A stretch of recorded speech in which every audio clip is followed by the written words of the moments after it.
Halo teman-teman, perkenalkan nama saya Arif Rahman, ingin menjelaskan terkait materi integrasi SDM.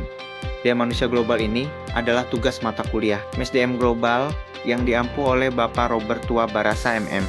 Menurut teman-teman, bagaimana perusahaan bisa menyatukan karyawan dari berbagai negara agar tetap solid dan produktif? Yuk, kita bahas bersama. Oke, kita mulai dengan satu pertanyaan sederhana. Gimana caranya sebuah perusahaan yang punya kantor di 20 negara bisa tetap kompak? Padahal karyawannya beda budaya, beda bahasa, bahkan beda cara kerja. Di era globalisasi dan digitalisasi sekarang, perusahaan seperti Unilever, Toyota, atau Microsoft tidak lagi bekerja dalam satu wilayah saja. Tim mereka tersebar di berbagai negara, bekerja lintas zona waktu, bahkan seringkali berkolaborasi secara virtual. Artinya, mengelola sumber daya manusia sekarang bukan cuma soal rekrutmen dan gaji, tapi juga soal menyatukan perbedaan agar tetap satu arah. Menurut laporan dari World Economic Forum, mobilitas tenaga kerja global dan transformasi digital adalah dua faktor besar yang membentuk masa depan dunia kerja. Jadi, mau tidak mau, perusahaan harus siap mengelola talenta global. Bayangkan, satu proyek internasional di mana anggotanya berasal dari Indonesia, Jepang, Jerman, dan Brasil. Cara komunikasi mereka beda, cara menyampaikan kritik beda, bahkan cara melihat waktu dan deadline pun bisa beda. Kalau tidak ada sistem yang jelas dan strategi yang tepat, kerja tim bisa berantakan. Nah, disinilah konsep integrasi SDM berdaya manusia global masuk. Secara sederhana, integrasi SDM berdaya manusia global adalah cara perusahaan menyelaraskan kebijakan, sistem, budaya kerja, dan praktik manajemen SDM berdaya manusia di berbagai negara supaya tetap mendukung tujuan besar perusahaan. Tapi ingat, integrasi bukan berarti semuanya harus sama persis. Perusahaan tetap perlu menyesuaikan dengan budaya dan aturan lokal. Jadi ini bukan soal seragam total, tapi soal selaras secara strategis. Menurut Peter J. Dowling dalam bukunya International Human Resource Management, integrasi daya manusia global mencakup koordinasi antara kantor pusat dan cabang di berbagai negara, standarisasi kebijakan seperti sistem penilaian kinerja, adaptasi terhadap budaya dan hukum lokal, manajemen ekspatriat yang bekerja lintas negara, serta pengembangan talenta yang punya global mindset. Jadi intinya, perusahaan global itu seperti orkestra internasional. Pemainnya beda-beda, alat musiknya beda, latar belakangnya beda, tapi mereka harus memainkan lagu yang sama. Kalau tidak ada konduktor dan partitur yang jelas, musiknya pasti kacau. Itulah kenapa integrasi sumber daya manusia global jadi kunci penting di era tanpa batas ini. Setelah kita membahas pentingnya integrasi SDM daya manusia global di era tanpa batas, sekarang kita masuk ke pondasi dasarnya. Kalau tadi kita bicara tentang menyatukan talenta, sekarang pertanyaannya lebih spesifik.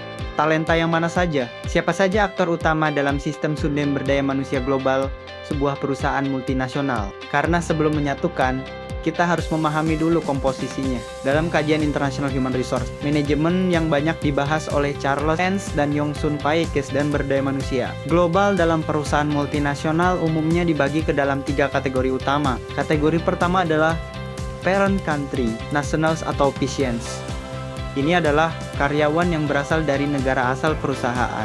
Biasanya kantor pusat, mereka sering ditempatkan di cabang luar negeri untuk memastikan fisik, budaya, dan standar perusahaan tetap terjaga. Misalnya, perusahaan asal Jepang menugaskan direktur dari Tokyo untuk memimpin operasional di Indonesia. Peran PCNs biasanya sangat strategis, terutama dalam tahap awal ekspansi internasional. Kategori kedua adalah host country nationals atau HCNs, yaitu karyawan lokal di negara tempat perusahaan beroperasi. Mereka adalah orang-orang yang paling memahami budaya, kebiasaan bisnis, regulasi pemerintah, serta karakter konsumen di negara tersebut. Tanpa HCNs, perusahaan asing bisa saja mengalami culture shock organisasi. Bayangkan perusahaan global masuk ke pasar baru tanpa memahami etika bisnis lokal atau norma sosial setempat, risikonya bisa fatal. Karena itu, HCNs memegang peran penting dalam menjaga relevansi lokal. Kategori ketiga adalah third country nationals atau CCNs. Ini adalah karyawan yang bukan berasal dari negara asal perusahaan maupun negara tempat cabang beroperasi. Contohnya, perusahaan Amerika menunjuk manajer asal India untuk memimpin cabang di Brasil. Mengapa perusahaan melakukan ini? Biasanya karena pertimbangan kompetensi, pengalaman internasional, atau efisiensi biaya. Dalam banyak kasus, Chessians justru menjadi jembatan budaya yang efektif karena mereka sudah terbiasa bekerja lintas negara. Sekarang coba kita refleksikan. Ketika Patience, Hasiens, dan Chessians bekerja dalam satu struktur organisasi, apa tantangan terbesarnya? Apakah hanya bahasa? Tentu tidak. Tantangannya bisa berupa perbedaan gaya kepemimpinan, cara mengambil keputusan, cara menyampaikan kritik, hingga ekspektasi terhadap work-life balance. Misalnya, di beberapa budaya, atasan diharapkan tegas dan hierarkis. Di budaya lain, kepemimpinan yang partisipatif justru lebih dihargai. Jika tidak dikelola dengan baik, perbedaan ini bisa menimbulkan konflik, miskomunikasi, bahkan turunnya kinerja tim. Disinilah integrasi SDM manusia global, jadi semacam jembatan sistem yang menyatukan semuanya. Perusahaan nggak cukup cuma punya cabang di banyak negara, tapi juga harus bikin kebijakan yang adil untuk 3 kategori karyawan internasional: Patience, Hasiens, dan Chessians. Mulai dari gaji, tunjangan, jalur karier, penilaian kinerja, sampai promosi, semuanya harus dirancang strategis supaya nggak muncul rasa kok beda perlakuannya atau bahkan diskriminasi. Nah, setelah paham kategorinya, muncul pertanyaan penting. Perusahaan itu sebenarnya pakai pendekatan apa sih buat ngatur SDM globalnya? Di sini kita bisa pakai teori dari Howard Lima Perlmutter yang menjelaskan 4 orientasi utama dalam mengelola perusahaan multinasional. Pertama, ethnocentric. Model ini fokusnya ke kantor pusat, biasanya posisi strategis di luar negeri, diisi oleh orang dari negara asal perusahaan Patience. Logikanya, biar tetap sesuai standar pusat. Kelebihannya, kontrol kuat dan budaya perusahaan lebih konsisten. Tapi minusnya, karyawan lokal bisa merasa kurang dipercaya, dan perusahaan jadi kurang peka terhadap budaya setempat. Kedua, polycentric. Di pendekatan ini, perusahaan kasih kepercayaan besar ke tenaga kerja lokal Hasiens untuk memimpin di negaranya sendiri. Kantor pusat tetap mengatur arah besar, tapi operasional harian dijalankan oleh orang lokal. Lebih adaptif dan biasanya lebih diterima pasar. Tantangannya, kadang hubungan pusat dan cabang jadi agak berjarak, dan mobilitas karir internasional lebih terbatas. Ketiga, regiocentric. Ini versi tengah-tengahnya. Perusahaan mengelola SDM, ya manusia berdasarkan kawasan, misalnya Asia Tenggara atau Eropa. Talenta bisa pindah dalam satu region, tapi jarang lintas benua. Cocok buat perusahaan besar yang operasinya sudah kompleks dan butuh keseimbangan antara kontrol dan fleksibilitas. Kimpa geocentric. Nah, ini yang paling global mindset. Prinsipnya simple, the best person for the job. Nggak peduli kewarganegaraan, yang penting kompetensi dan visi globalnya. CO bisa dari negara manapun. Pendekatan ini bikin identitas perusahaan nggak lagi terikat satu negara, tapi benar-benar jadi perusahaan global. Kalau dikaitkan dengan integrasi SDM daya manusia global, pendekatan geosentrik paling mendukung penyatuan sistem dan identitas. Perusahaan nggak lagi mikir, ini perusahaan Amerika yang punya cabang di Indonesia, tapi berubah jadi ini perusahaan global yang kebetulan beroperasi di banyak negara. Jadi integrasi SDM daya manusia global itu bukan cuma soal administrasi atau kebijakan HR semata. Ini soal strategi besar yang menyentuh budaya, identitas, dan cara perusahaan melihat talenta. Tantangannya memang kompleks, tapi justru disitulah nilai strategisnya. Kalau Patience, Hasiens, dan Chessiens bisa dikelola dengan tepat, perusahaan nggak cuma jadi multinasional, tapi benar-benar jadi organisasi global yang solid dan terintegrasi.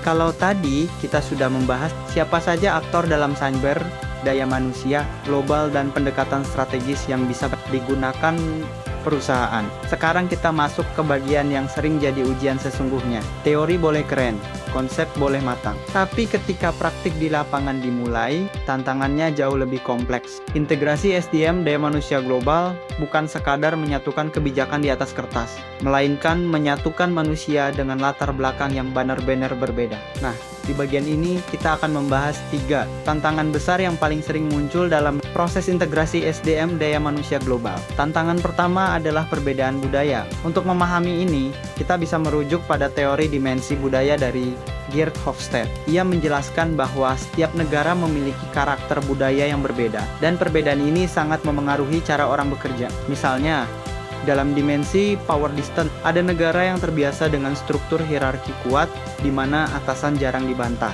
Sementara di negara lain, bawahan justru didorong untuk aktif berdiskusi dan mengkritik. Dalam dimensi individualism vs collectivism, ada budaya yang menekankan pencapaian individu, tetapi ada juga yang lebih mengutamakan harmoni tim. Belum lagi soal uncertainty avoidance, di mana sebagian masyarakat sangat membutuhkan aturan yang jelas dan detail, sedangkan yang lain lebih fleksibel dan nyaman dengan perubahan. Ditambah lagi dimensi masculinity versus femininity serta long-term orientation yang memengaruhi orientasi, kerja, target, hingga perencanaan masa depan. Semua perbedaan ini akhirnya berdampak pada gaya kepemimpinan, pola komunikasi, dan proses pengambilan keputusan dalam organisasi global. Kalau tidak dikelola dengan sensitif, perbedaan budaya bisa berubah menjadi konflik internal. Tantangan kedua adalah regulasi dan kepatuhan. Perusahaan global tidak bisa hanya membawa satu sistem SDM manusia, lalu menerapkannya di semua negara.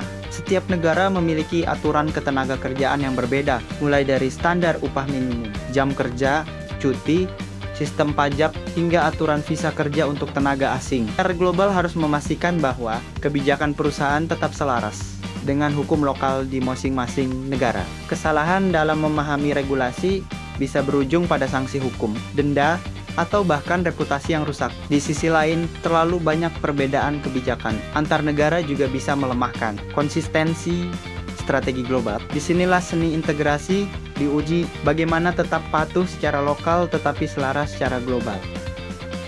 Tantangan ketiga, penyelarasan sistem sumber daya manusia antar negara dalam integrasi SDM daya manusia global. Salah satu tantangan besar bukan hanya soal orang yang bekerja lintas negara, tetapi bagaimana perusahaan menyatukan sistem dan kebijakan. SDM City berbagai cabang internasional. Perusahaan multinasional biasanya memiliki kantor di banyak negara dengan aturan ketenaga kerjaan, budaya kerja, dan standar industri yang berbeda-beda. Disinilah tantangannya muncul, bagaimana membuat kebijakan yang tetap konsisten secara global, tetapi tetap relevan dengan kondisi lokal. Misalnya, sistem penilaian kinerja. Kantor pusat mungkin menggunakan indikator berbasis target individu, sementara di beberapa negara lain budaya kerja lebih menekankan kerja tim. Jika dipaksakan sama persis, bisa muncul ketidakseimbangan dalam penilaian. Hal yang sama juga berlaku pada sistem kompensasi dan benefit, standar gaji, tunjangan,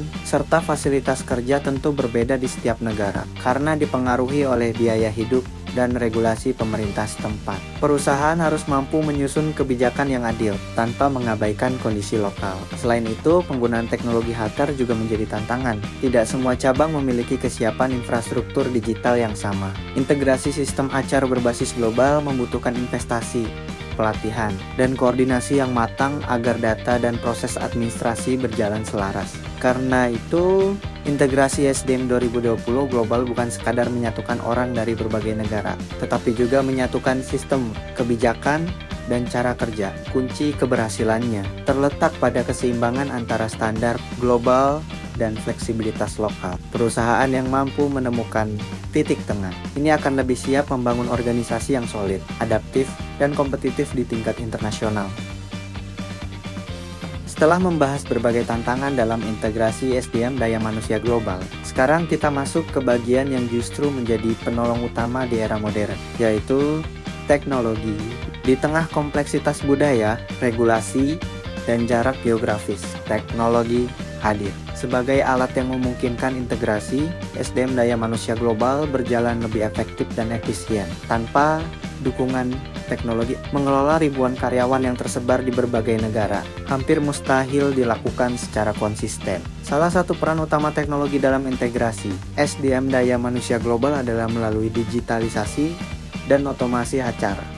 Saat ini, banyak perusahaan global memanfaatkan sistem payroll global, HRIS berbasis cloud, serta talent analytics untuk menyatukan data dan proses SUNDEM daya manusia lintas negara. Dengan sistem berbasis cloud, data karyawan dapat diakses secara real-time oleh kantor pusat maupun cabang, tanpa terhambat lokasi geografis.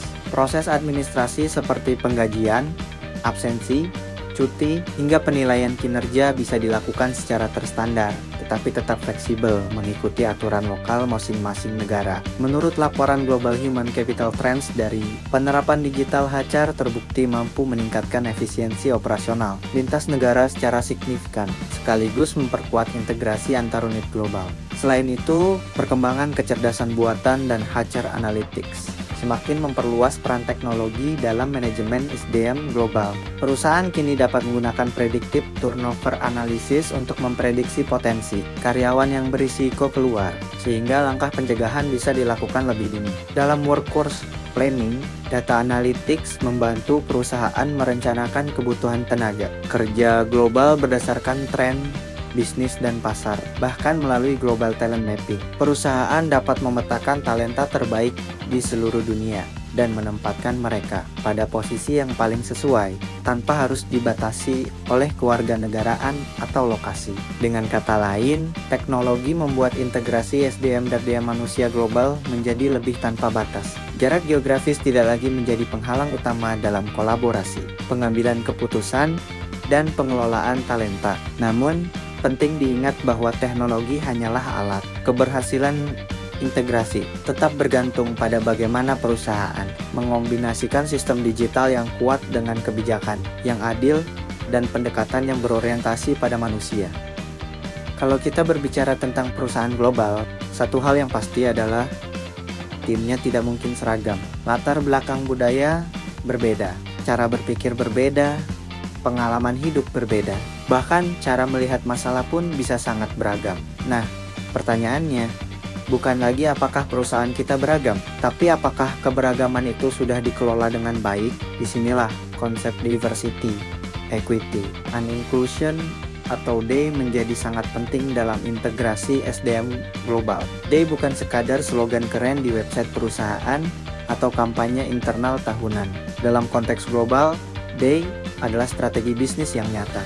Berdasarkan laporan Diversity Wins dari McKinsey & Company, perusahaan dengan tingkat keberagaman yang tinggi memiliki peluang lebih besar untuk mencapai kinerja finansial yang unggul dibandingkan perusahaan yang kurang beragam. Artinya, keberagaman bukan hanya soal nilai etis, tetapi juga berkaitan langsung dengan performa dan daya saing perusahaan. Mengapa demikian? Karena tim yang beragam cenderung memiliki sudut pandang yang lebih luas dalam melihat peluang dan menyelesaikan masalah. Dalam pasar global yang kompleks, perspektif yang beragam membantu perusahaan lebih memahami kebutuhan konsumen di berbagai negara. Namun, keberagaman saja tidak cukup jika tidak disertai dengan keadilan dan inklusi.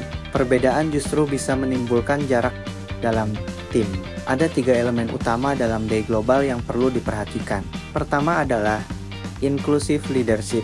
Pemimpin yang inklusif tidak hanya fokus pada hasil, tetapi juga memastikan setiap anggota tim merasa didengar dan dihargai. Mereka mampu mengelola perbedaan sebagai kekuatan, bukan hambatan. Kedua adalah cross-cultural competence, yaitu kemampuan untuk bekerja efektif dalam lingkungan lintas budaya. Ini mencakup sensitivitas terhadap norma sosial, gaya komunikasi, serta cara kerja yang berbeda. Dalam organisasi global, kompetensi ini menjadi kunci agar kolaborasi berjalan lancar. Ketiga adalah psychological safety, lingkungan kerja yang aman secara psikologis membuat karyawan berani menyampaikan ide, memberikan masukan, atau mengajukan pertanyaan tanpa rasa khawatir. Dalam tim yang sangat beragam, rasa aman ini penting agar inovasi dapat tumbuh dan potensi setiap individu dapat berkembang secara optimal. Jadi, dalam integrasi SDM dan manusia global, DEI bukan sekadar pelengkap, melainkan fondasi penting untuk menciptakan organisasi yang kuat, adaptif, dan kompetitif di tingkat internasional. Setelah kita bicara soal DEI dan pentingnya menciptakan lingkungan kerja global yang inklusif, sekarang kita masuk ke pertanyaan yang lebih strategis. Kalau perusahaannya sudah global, apakah talentanya juga sudah punya kapasitas global? Karena realitanya, tidak semua karyawan yang hebat di level lokal otomatis siap menghadapi kompleksitas lintas negara. Disinilah pengembangan talenta global menjadi investasi jangka panjang yang sangat krusial. Dalam konteks ini, perusahaan tidak hanya butuh manajer yang pintar, tapi butuh global leader, pemimpin yang mampu membaca dinamika pasar internasional, memahami perbedaan budaya, dan tetap bisa mengambil keputusan strategis di tengah ketidakpastian. Salah satu konsep yang banyak digunakan untuk memahami kualitas ini adalah global mindset dari Menser Javidan. Ia menjelaskan bahwa pemimpin global yang efektif harus memiliki 3 jenis modal utama. Pertama adalah intellectual capital. Ini bukan cuma soal gelar pendidikan atau pengalaman kerja, tapi juga pemahaman mendalam tentang bisnis internasional, geopolitik, tren ekonomi global, serta perbedaan budaya antar negara. Pemimpin global harus paham bagaimana strategi yang berhasil di satu negara belum tentu cocok diterapkan di negara lain. Mereka harus mampu melihat gambaran besar sekaligus detail lokal. Kedua adalah psychological capital. Nah, ini yang seringkali jadi pembeda. Psychological capital berkaitan dengan keterbukaan pikiran, rasa ingin tahu terhadap budaya lain, dan kesiapan menghadapi situasi yang ambigu. Dunia global itu dinamis dan kadang tidak pasti. Pemimpin yang mudah kaget dengan perbedaan atau cepat merasa tidak nyaman di lingkungan baru akan kesulitan berkembang. Sebaliknya, mereka yang fleksibel dan adaptif akan jauh lebih siap menghadapi tantangan global. Ketiga adalah social capital, yaitu kemampuan membangun jejaring dan hubungan lintas budaya. Dalam dunia global, relasi itu aset. Pemimpin yang punya jaringan internasional yang kuat akan lebih mudah berkolaborasi, bernegosiasi, dan membangun kepercayaan di berbagai konteks budaya. Social capital ini bukan dibangun dalam semalam, tetapi melalui interaksi, empati, dan pengalaman lintas negara. Selain membangun pemimpin global, perusahaan juga harus menciptakan budaya, continuous learning, atau pembelajaran berkelanjutan. Kenapa? Karena dunia kerja global terus berubah. Skill yang relevan hari ini bisa saja kurang relevan 5 tahun lagi. Oleh karena itu, perusahaan perlu menyediakan sistem belajar yang fleksibel dan bisa diakses lintas negara. Salah satunya melalui e-learning global. Dengan platform digital, karyawan di Indonesia, Jerman, atau Brasil bisa mengakses materi pelatihan yang sama dalam waktu yang bersamaan. Ini membantu menciptakan standar kompetensi global yang lebih seragam, tanpa harus mengumpulkan semua orang di satu lokasi fisik.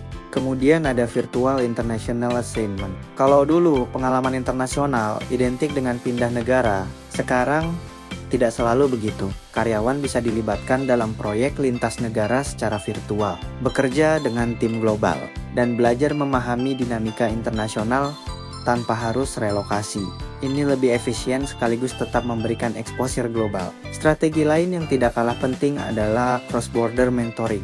Bayangkan seorang manajer di Indonesia dibimbing oleh mentor dari Eropa atau Amerika, atau sebaliknya. Pertukaran perspektif seperti ini sangat kaya pembelajaran. Selain meningkatkan kompetensi, mentoring lintas negara juga memperluas cara pandang dan memperkuat jaringan global dalam organisasi. Pada akhirnya, pengembangan talenta global bukan sekadar program pelatihan tahunan.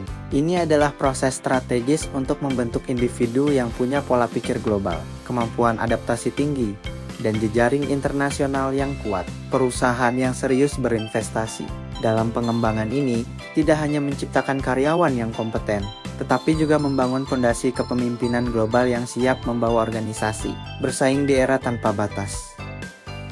Sekarang kita masuk ke bagian yang paling seru, studi kasus nyata, supaya tidak itu-itu saja seperti Unilever atau Toyota. Kita akan bahas perusahaan yang relatif jarang diangkat dalam studi MSD, tapi transformasinya luar biasa, yaitu Haier. Profil singkat, Haier adalah perusahaan elektronik dan peralatan rumah tangga asal Tiongkok yang awalnya hanya produsen kulkas lokal, namun dalam beberapa dekade terakhir, Haier bertransformasi menjadi salah satu perusahaan applian terbesar di dunia. Mereka tidak hanya mengekspor produk, tetapi juga mengakuisisi perusahaan-perusahaan besar di berbagai negara dan membangun operasi global yang kuat. Transformasi ini tentu tidak mudah. Ketika perusahaan dari Asia Timur masuk ke pasar barat, tantangannya bukan hanya soal produk, tetapi juga soal manusia dan budaya organisasi. Tantangan global saat melakukan ekspansi dan akuisisi di Amerika Serikat, Eropa, dan Asia Tenggara, Haier menghadapi tantangan besar, dalam integrasi SDM. Daya manusia global. Pertama, perbedaan budaya kerja antara timur dan barat. Budaya kerja. Tiongkok cenderung lebih hierarkis dan kolektif, sementara di banyak negara barat lebih egaliter dan individualis. Ini memengaruhi cara komunikasi, pengambilan keputusan, hingga ekspektasi terhadap atasan. Kedua, integrasi sistem manajemen. Perusahaan yang diakuisisi sudah memiliki sistem dan prosedur sendiri. Menyatukannya tanpa menimbulkan kekacauan internal menjadi tantangan tersendiri. Ketiga, resistensi karyawan lokal. Tidak semua karyawan langsung menerima kepemilikan baru dari perusahaan asing. Ada kekhawatiran soal perubahan budaya kerja, keamanan posisi, hingga identitas organisasi.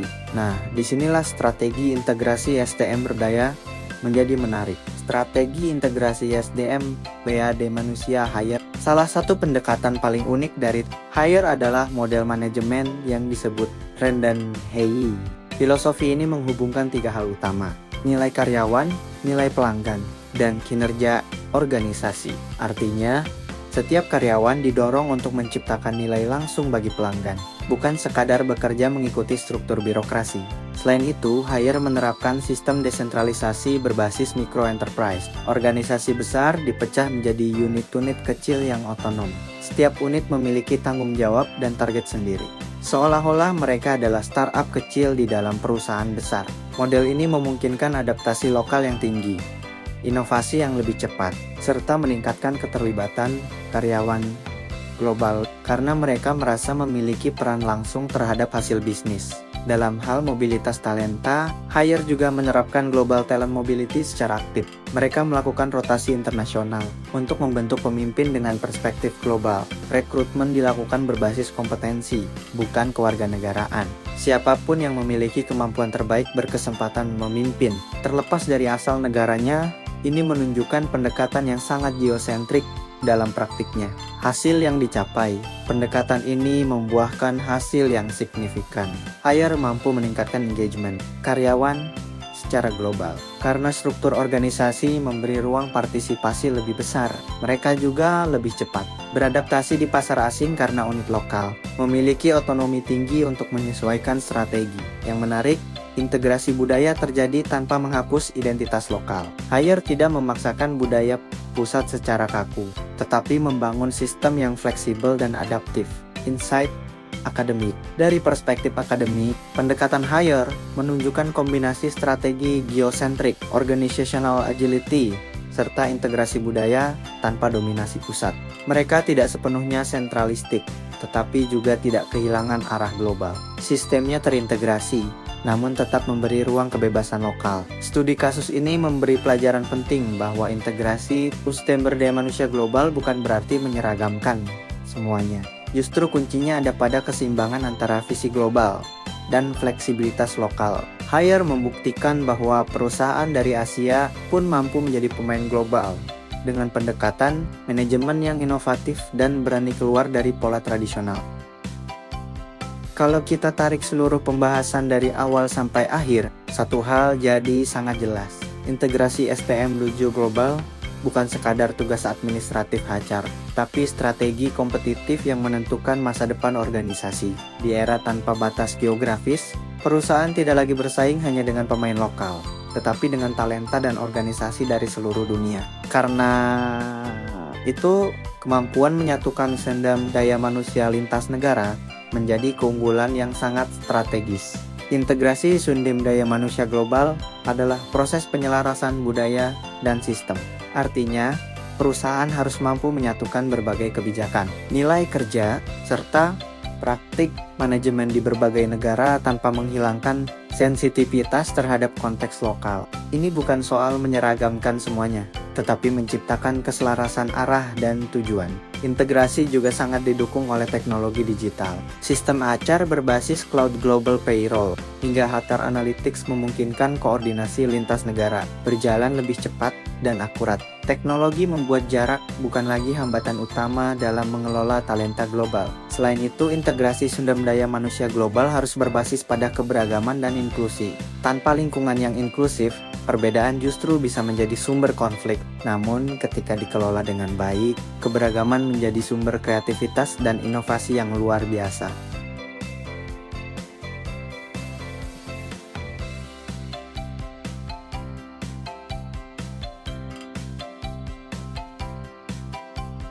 Integrasi sumber daya manusia global itu kunci supaya kita siap kerja di dunia tanpa batas. Yuk, asah mindset global, fleksibilitas, dan semangat belajar kita. Terima kasih sudah ikut. Saya Arif Rahman izin pamit undur diri. Sampai jumpa di materi berikutnya.